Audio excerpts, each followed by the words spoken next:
The back of this thing has a magnet on it.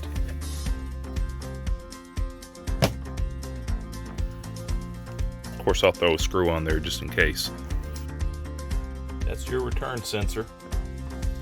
Takes it all the way back to what they call the data hub. And that's your return sensor. You want to make sure that you put these sensors in places where they're going to get good contact with airflow and not in dead areas. Also want to make sure that you're not putting them too close to a heat exchanger, which might make it read the radiant heat of the heat exchanger and throw off its readings. Next goes on the isolation transformer, which powers this whole rig, completely separate from the transformer in the furnace.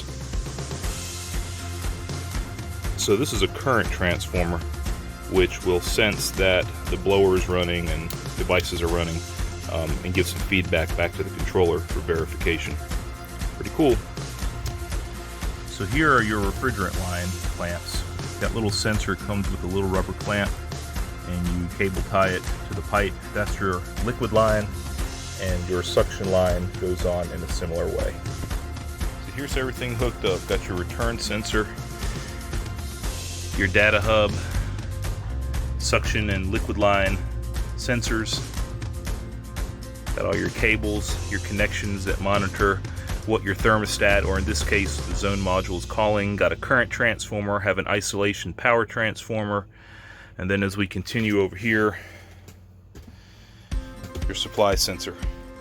We're going to go outside and hook up the outdoor stuff now. So the outdoor components of the Sensi Predict includes this transformer that wires to the line side of your contactor, and that powers the Wi-Fi adapter and a couple of the other controls here. There is a Wi-Fi adapter that lets it talk to the cloud and lets you know what the outdoor unit's doing. There's a current transformer that tells you that your compressor is actually doing work and you don't have like a trip breaker.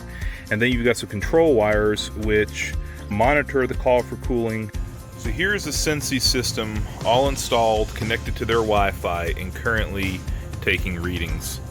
So we'll start up here with some of the information that I had to add to connect the system. Here's my indoor equipment, model numbers, type of equipment, outdoor equipment, filter information, and then here's some of the performance data. Really cool stuff.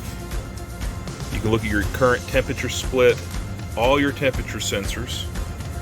As I scroll down, it's even telling us what wires are getting signals and for how long, and it's tracking our indoor and outdoor current.